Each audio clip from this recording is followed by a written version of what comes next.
कार्यक्रम अन्नदाता सुनिए सारे बाण भाइयों ने विनोद भाई की राम राम। किसान भाइयों, आज अन्नदाता कार्यक्रम में चर्चा करेंगे राष्ट्रीय सतत कृषि मिशन पे और साथ में भाइयों चर्चा करेंगे सफल डेयरी व्यवसाय के लिए ध्यान देने योग्य बातों पे और जानकारी लेंगे भाइयों नई फसल नई उमंग के तहत फल और सब्जियों की तुड़ाई में उसके समय पे और बाद में किस तरह रख रखाव करें और जानकारी लेंगे प्राकृतिक खेती में प्राकृतिक कीटनाशक दवा हांडी कात पे और साथ ही कराओगे भाइयों का मनोरंजन और शुरुआत करें भाइयों चर्चा से सफल डेयरी व्यवसाय के लिए ध्यान देने योग्य बातों पे। किसान भाइयों और पशुपालक भाई दोनों जो है पशु रखे हैं और जो हमारे पशुपालक भाई हैं खास तौर पर वो अगर आज के वर्तमान समय में डेयरी फार्मिंग को अगर देखा तो अतिरिक्त आय का एक बहुत बड़ा जरिया है और बल्कि हम कह सकते हैं कि बिल्कुल प्रमुख व्यवसाय भी बनता जाने लग रहा है। और अधिकतर पशुपालक भाई जो है वो सही ढंग से और स्वच्छ ढंग से पशुपालन ना करने के कारण जो है इस व्यवसाय में जो लाभ ले सकें थे वो लाभ नहीं ले पाते। और यदि पशुपालक भाई कुछ एक बातों का ध्यान रखें और उन पर ईमानदारी तो उनका पालन करें तो निश्चित तौर पर जो है डेयरी फार्मिंग जो है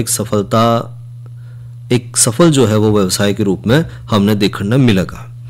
तो खास तौर पर हमने बात ध्यान रखनी है कि जो पशु भाई पालक भाई हैं वो पशुओं के जो आवास है जड़ पशु हमने रखने हैं बांधने हैं जो उनका बाड़ा है उनका हमने बड़ा अच्छे ढंग से उसकी व्यवस्था करनी है। एक तो भाई डेयरी फार्म जो है वो सड़क के मार्ग के नजदीक हो ताकि जो भी सामान हमने लेकर लाना है या ले जाना है उसमें हमने किसी तरह की कोई परेशानी ना आवे। साथ ही भाइयों पशुशाला का जो हमने निर्माण करना है वो सही स्थान का हम चयन करें और हरा चारा और जो दूसरे संतुलित जो पशु आहार है वो पर्याप्त मात्रा में उपलब्ध हो। उसके साथ साथ जो पीने का पानी है वहाँ पे बिजली की व्यवस्था है और पशुओं को नहलाने खातर जो जगह है वो पर्याप्त हो और खुली होनी चाहिए।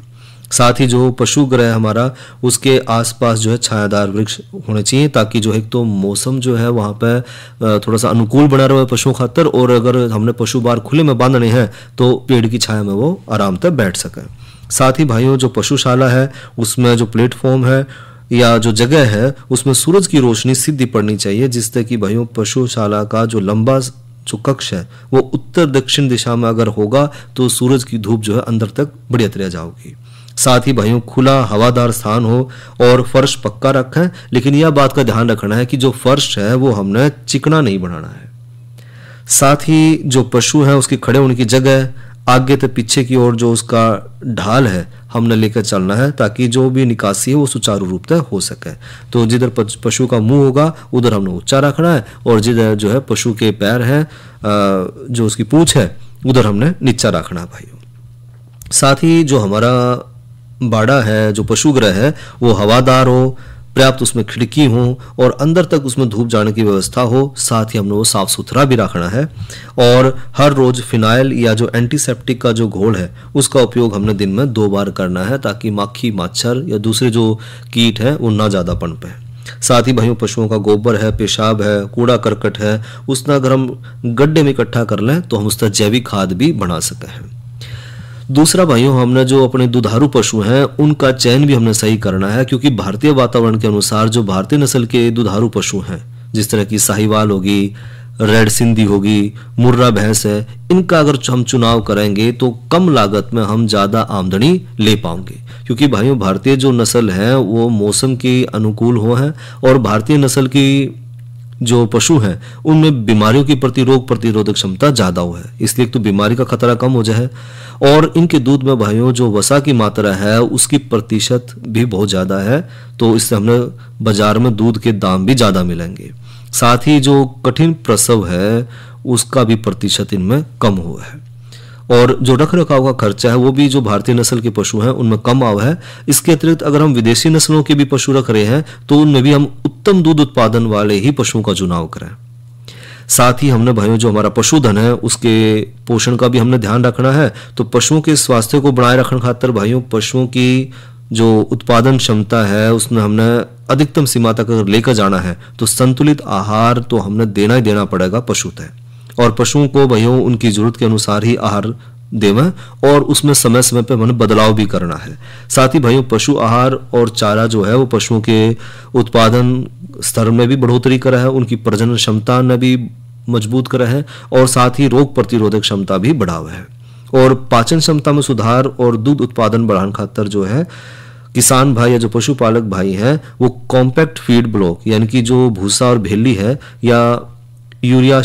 जो शीरा है, खनिज चाटन है, ऐसे ब्लॉक का प्रयोग करें और दिन में 2 बार 12 घंटे के अंतराल पर पशुओं को आहार जरूर खिलावें और हरा चारा अधिक ना खिलावें, उसमें 1 काट के हिसाब से खिलावें, यानी कि 2/3 तो हरा चारा रखें और 1/3 उसमें सूखा चारा जरूर मिलावें। और दिन में भाइयों कम से कम 3 से 4 बार जो है पशु ने साफ और स्वच्छ पानी जरूर पिलावें। साथ ही जो दवा है हमने जो देनी है समय समय पर उसका भी हमने ध्यान रखना, जैसे सभी पशुओं के भाइयों पेट में परजीवी कीड़े के नाश खातर जो है उसमें हर 3 महीने के बाद उसमें कृमि नाशक दवा का अवश्य जरूर पिलान करावें ताकि जो पेट के कीड़े हैं वो समय समय पर खत्म हो जाए। साथ ही भाइयों समय समय पर गोबर की जांच भी जरूर करवावें और जो बाह्य परजीवी हैं उनको भी नियमित दवा का स्नान जरूर करवावें ताकि वो खत्म हो जाए। इसके अलावा भाइयों हमने टीकाकरण भी जो है समय समय पर करवाना है और पशुओं में भाइयों टीकाकरण का बहुत महत्व है क्योंकि पशुओं को भाइयों कई तरह की बीमारी से बचाने खातर पशुपालन विभाग जो है समय समय पर टीकाकरण करवावा है और ताकि जो पशु हैं वो हमारे बीमारियों से उनका छुटकारा पा सकें। और डेयरी पशुओं में जो है कई तरह की जो संक्रामक बीमारी है उन खातर हमने समय पर टीका जरूर लगाना है, जिस तरह गलघोटू बीमारी है या जो खुरपका है, मुंह खोर रोग है, इस तरह की जो बीमारी हैं उन खातर टीकाकरण जरूर करवाना है। साथ ही बांझपन के निवारण खातर भाइयों डेयरी पशु को 92 से 60 से 90 दिन के भीतर जो है पुनः गर्भित करवावें। ऐसा ना हो पाने पर तुरंत जो है कोई भी अनुभवी जो पशु चिकित्सक है उससे इलाज जरूर करवावें। साथ ही भाइयों स्वच्छ दूध उत्पादन खातर हमने ध्यान रखना है कि तो पशु का जब हम दूध निकालें तो नियमित रूप से निश्चित समय पे निकालें और दूध निकालने से पहले भाइयों जो थन है उन्हें लाल दवा के पानी से अच्छी तरह से साफ कर लें। और भाइयों दूध निकालते समय बर्तन के ऊपर से आधा तिरछा उसने ढका हुआ रखें और जब हम दूध निकालें तो निरोगी व्यक्ति द्वारा ही अपने हाथों पर साबुन या फिर लाल दवा से हाथ धोकर ही दूध निकालना चाहिए। साथ ही भाइयों दूध निकालते समय थोड़ा सा शांति का माहौल रखें और एक रिसर्च में देखा गया है कि अगर हल्का सा संगीत बजावें तो दूध का उत्पादन ज़्यादा मिला है। साथ ही भाइयों दूध के उत्पादन जब दूध दोवें तो उस समय भाइयों इस काम में थोड़ा जल्दी करें, यानी कि लगभग 6 से 8 मिनट के अंदर जो है एक पशु का दूध हमने निकाल लेना है। और दूध की भाइयों शुरुआती जो धार है उसका प्रयोग ना करें और गर्मियों के दिनों में भाइयों 1 बार पशु ने जरूर नहलावें और साथ ही भाइयों जो दूध दोवें तो उस समय जो है उसके जो थन है उन्हें भी अच्छी तरह से धो लें। साथ ही गाभिन जो पशु है उसके अगले ब्यात में जो वांछित उत्पादन प्राप्त हमने करना है उसके लिए भाइयों अगले ब्यात के 2 माह पहले दूध ने धीरे धीरे करके सुखा देना चाहिए। साथ ही भाइयों डेयरी में कम से कम 3 से 4 पशु जो है दूध देने की स्थिति में जरूर होने चाहिए ताकि जो है हमने पर्याप्त मात्रा में दूध मिलता रहे और बाजार तक हमने पर्याप्त मात्रा में उसकी कीमत मिल जाए। और पशुपालक भाई ने जो है हर रोज जो है पशु के स्वास्थ्य और उसके जो उत्पादन का निरीक्षण भी करना है और बीमारी का आभास होते तुरंत पशु चिकित्सक से संपर्क करना है कि अगर पशु में कुछ दिखा कि पशु आज ढीला ढीला दिख रहा है, खाना सही नहीं खा रहा है या उठन बैठन में दिखने लग रहा है भी दिक्कत कर रहा है या जो सुस्त हो गया है तो तुरंत जो है अपने नज़दीक के पशु चिकित्सक से जरूर दिखवाएं। साथ ही जो हमारे पशु हैं उनका कुछ रिकॉर्ड भी हमने बना कर रखना चाहिए ताकि जो पशुओं के जो है जो सारा रिकॉर्ड है, जिस तरह पशुपालन पर हमने कितना खर्च कर रहे हैं, कितनी उससे हमने आमदनी मिल रही है, किस समय जो है पशु गर्भित हुआ है या और जो दूसरी जो रिकॉर्ड है वो हमने हमेशा अपने पास रखने चाहिए। और जो बाहर दिलाए गए पशु हैं उन्हें 10 से 15 दिन तक अलग रखें और पशुपालन विभाग के माध्यम से 2 से 12 वर्ष तक जो है दुधारू पशुओं का बीमा करवावें और सरकारी सहायता का लाभ भी जरूर उठावें। इस तरह भाइयों अगर हम थोड़ा सा तकनीकी और वैज्ञानिक विधि से अगर पशुपालन करेंगे तो जो है डेयरी फार्मिंग में जो है किसान भाई या जो पशुपालक भाई हैं जो डेयरी फार्मिंग कर रहे हैं वो ज्यादा से ज्यादा लाभ ले पाएंगे। एक जमाने से कहानी है सुना रही आकाशवाणी, फिर आया एंटरटेनमेंट का रेवोल्यूशन जब कोने कोने पहुंचा दूरदर्शन। कहानी नहीं बदली, स्टाइल गया है बदल। जो कहानियां हम सुनते आए देखते आए, अब वही वैसी ही कहानी सुनाएगा digital. Download Waves OTT app now and watch for free. और भाइयों, ईब करें चर्चा नई फसल नई उमंग के तहत फल और सब्जियों की तुड़ाई के समय और बाद में रख रखाव किस तरह करें। किसान भाइयों, हमारे देश में जो फल और सब्जी का उत्पादन है वो हर साल लगभग 50 मिलियन टन फलों का और 94 मिलियन टन लगभग सब्जियों का उत्पादन हुआ है, जो कि पूरे विश्व में दूसरे स्थान पर है। और फल और सब्जियों की तुड़ाई के बाद जो नुकसान है वो फल और सब्जियों के उत्पादन से हमारे देश का जो विश्व में अग्रणी स्थान है, यानी कि हम उत्पादन में तो दूसरे स्थान पर है, लेकिन जो हमने फसल तोड़ ली है अपने फल और सब्जी, उसके बाद जो उसमें नुकसान हुआ है उसके मामले में हम विश्व में पहले स्थान पर हैं। और यदि उपलब्ध आंकड़ों पर ध्यान दें तो हर साल कुल उत्पादन का लगभग 37% भाग तो कई कारणों से तुड़ाई के बाद जो है सही ढंग से देखभाल न होने के कारण, या भंडारण सही समय पर न होने के कारण, या उपभोक्ताओं तक समय पर न पहुंचने के कारण जो फल और सब्जी है वो खराब हो जाए। और फलों में तो बहुत सारे तरह के खनिज तत्व हैं, विटामिन है, प्रोटीन है, वसा, कार्बोहाइड्रेट पर्याप्त मात्रा में हमने मिला है, जो हमारे शरीर के लिए बहुत जरूरी भी है। चाहे वो गाजर है, टमाटर है, खुमानी है, इस तरह के सभी जो रंगीन जो है, जिनके कलर है, रंग है, इस तरह के जो फल और सब्जी हैं वो उनमें फ्री रेडिकल की मात्रा जो हमारे शरीर में पहुंचने वाले जो फ्री रेडिकल है उनमें वो खत्म करा है। टमाटर है, तरबूज है, इसमें उपलब्ध जो लाइकोपिन है वो प्रोस्टेट कैंसर है उसके खतरे ने भी कम करा है। साथ ही भाइयों, प्याज है, फूल गोभी है, ब्रोकोली है, सेब है, अंगूर है, हरे पत्ते वाली जो सब्जियां हैं, इनमें जो है बुढ़ापे को रोकने की क्षमता है, यानी कि जो बुढ़ापा वो लेट आओगा। इसी तरह भाइयों, जो सेजना है उसकी पत्ती है, फूल, फड़ी है, या अनार का दाना है, वो रक्त की मात्रा बढ़ाने में और रक्तचाप को दूर करने में भी मदद करे है। और दैनिक आहार में जो फल और सब्जी हम नियमित रूप से सेवन कर रहे हैं उसमें भोजन की सारी पौष्टिकता पर्याप्त मात्रा में उपलब्ध रहे हैं, लेकिन समस्या यह है कि 20 से 25% तक फल और सब्जी खेत से उपभोक्ता तक पहुंचने से पहले ही या तो सड़ गल जाए हैं या फिर नष्ट हो जाए हैं। और फल और सब्जियों की तुड़ाई, उनका श्रेणीकरण करना, मूल्यवर्धन करना, पैकेजिंग करना, भंडारण करना, उनका विपणन संबंधी जो आधुनिक विकसित पद्धति हैं उनने अपना कर हम इस समस्या पर रोक लगा सके हैं। जिस तरह बात करें भाइयों फलों की तुड़ाई पे, तो खाने योग्य जो प्रयोग किए जाने वाले फल और सब्जी हैं उनकी गुणवत्ता तुड़ाई के समय उनकी जो पक गई है उस अवस्था पर निर्भर करे है। यदि सब्जियों में प्रयोग मिलाने खातर अगर उचित अवस्था पर नहीं तोड़ी जावे तो उचित रंग, उनका स्वाद, उनकी महक, उनका आकार आदि नहीं हो पाता। इसी तरह भाइयों, फलों की तुड़ाई करते समय फलों की जो खींच के ना तोड़े, इससे पौधे की शाखाओं को भी नुकसान पहुंचेगा। और तुड़ाई के बाद जो फल को छायादार स्थान पर रखें जिससे कि उसकी जो आंतरिक गर्मी है वो कम हो जाए। साथ ही फलों को सावधानी पूर्वक टोकरी आदि में भरकर जो वातानुकूलित जो वैन है उसमें खेत से ही पैकिंग शेड तक लेकर जावें, ताकि जो पैकेजिंग शेड है उसमें उसकी छटाई और उसकी श्रेणीकरण, यानी कि छोटा बड़ा जो फल है उसमें अलग कर सकें।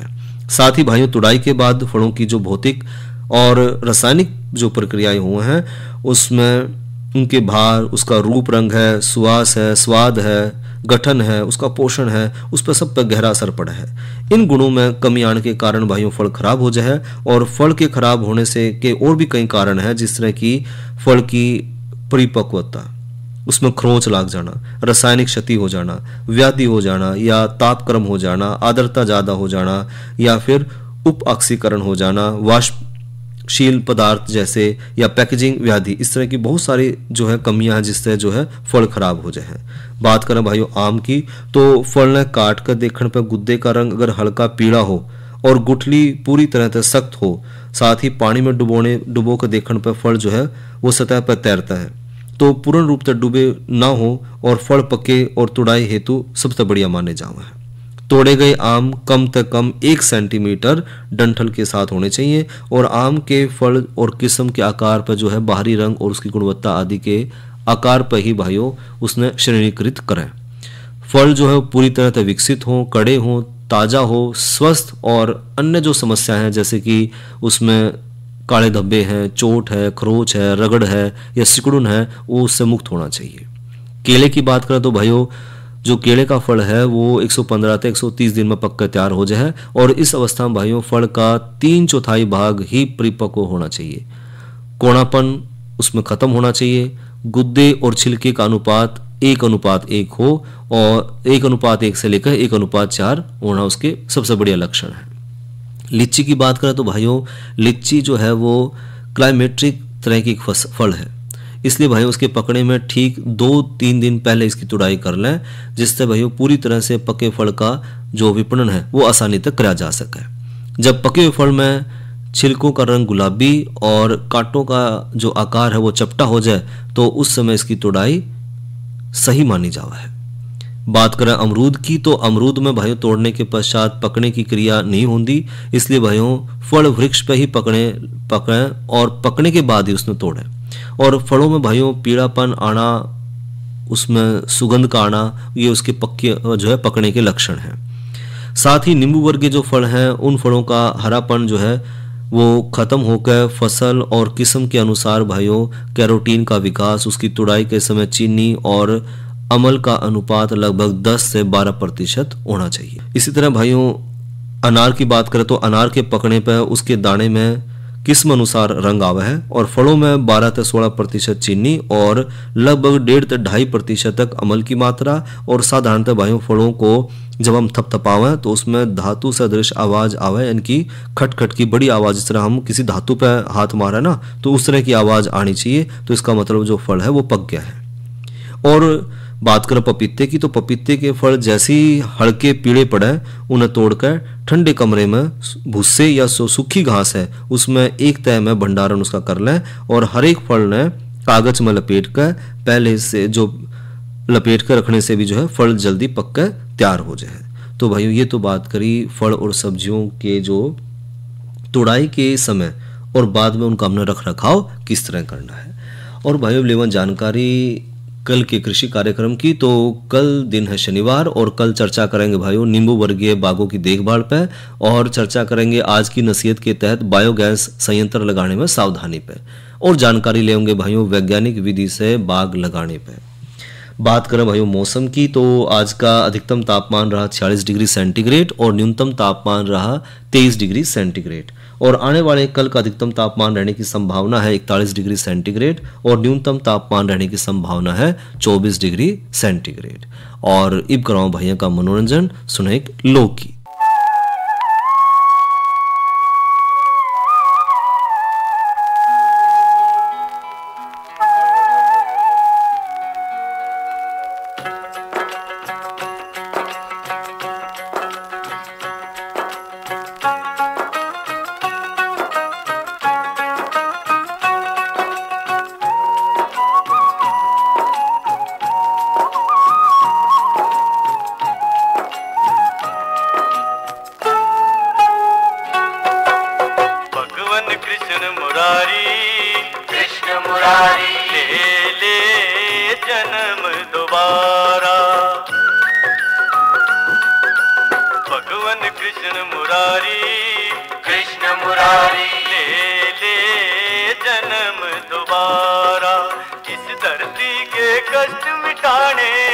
आजा जगत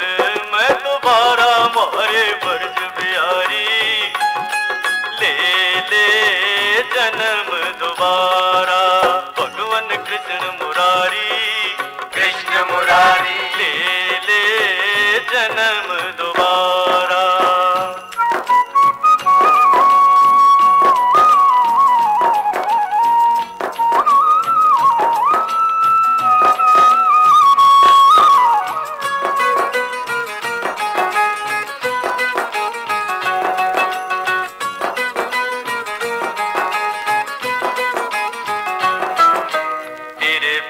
जग सुना लागे दुखी फिरे सारे नरना,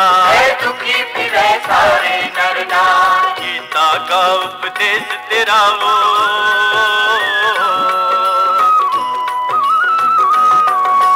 गीता का उपदेश तेरा वो याद करे से बारंबार, याद करे से बारंबार। मुरली की धुन फेर सुना जा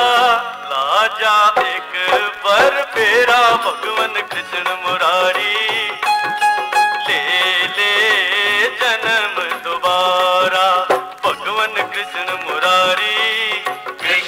मुरारी ले ले जन्म दोबारा।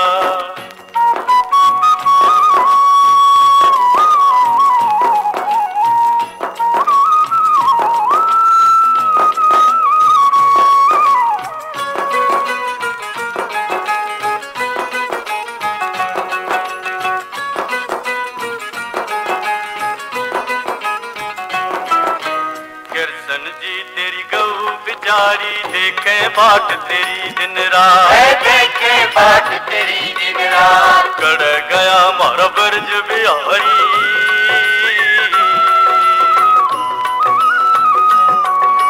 कड़ गया मारा बरज बिहारी। या है चिंता दिन और रात, या है चिंता दिन और रात। जमुना के तट दर्शन लागे कर देने पो बारा। भगवान कृष्ण मुरारी ले ले जन्म दोबारा। भगवान कृष्ण मुरारी,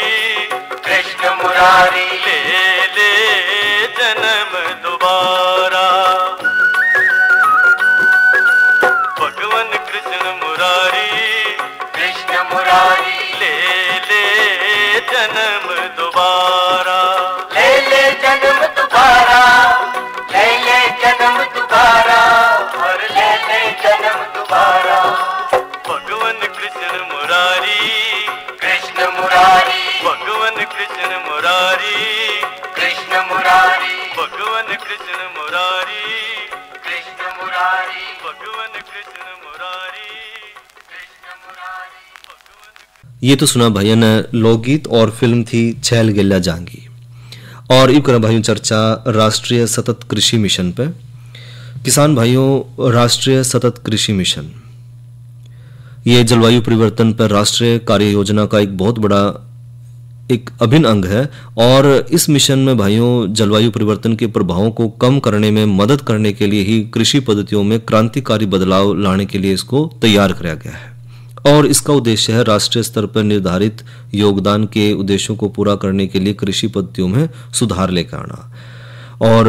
जो राष्ट्रीय सतत कृषि मिशन है, इसकी मुख्य जो रणनीति है वो है इस मिशन के माध्यम से एकीकृत कृषि प्रणाली को प्रोत्साहित करना, जिसमें कई चीजें शामिल है, जैसे विविध फसल की खेती, पशुपालन और मत्स्य पालन। साथ ही भाइयों आजीविका की संभावना को बढ़ाने के लिए वृक्षारोपण और चरागाह आधारित जो समग्र खेती है उस पर जोर दिया जाना।